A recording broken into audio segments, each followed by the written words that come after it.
بہت سے حضرات مالی پریشانی کے سبب دوسروں سے قرض لیتے ہیں۔ بسا اوقات پریشانی اور مجبوری اتنی ہوتی ہے کہ بیاض اور سود پر بھی قرض لے لیتے ہیں۔ اللہ تعالی ہم سب کی بیاض اور سود وغیرہ سے حفاظت فرمائے۔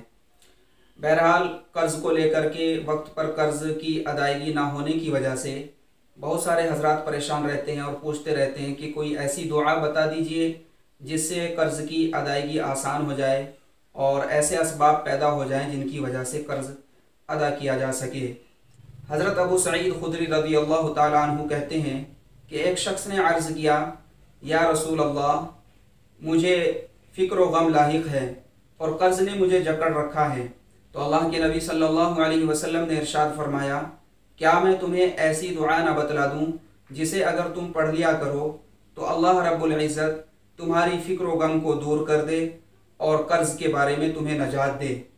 حضرت ابو سعید خدری رضی اللہ تعالیٰ عنہ بیان کرتے ہیں کہ اس شخص نے مجھ سے کہا کہ میں نے کہا کہ ہاں ضرور بتائیے، تو اللہ کے نبی صلی اللہ علیہ وسلم نے فرمایا کہ یہ دعا صبح و شام پڑھ لیا کرو۔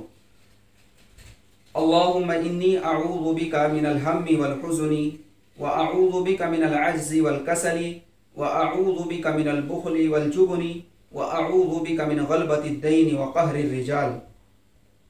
اس شخص کا بیان ہے کہ میں نے ایسا ہی کیا، یعنی میں نے پڑھنا شروع کیا تو اللہ رب العزت نے مجھ سے میری فکر کو دور کر دیا اور میرے اوپر سے قرض کا بوجھ اتار دیا۔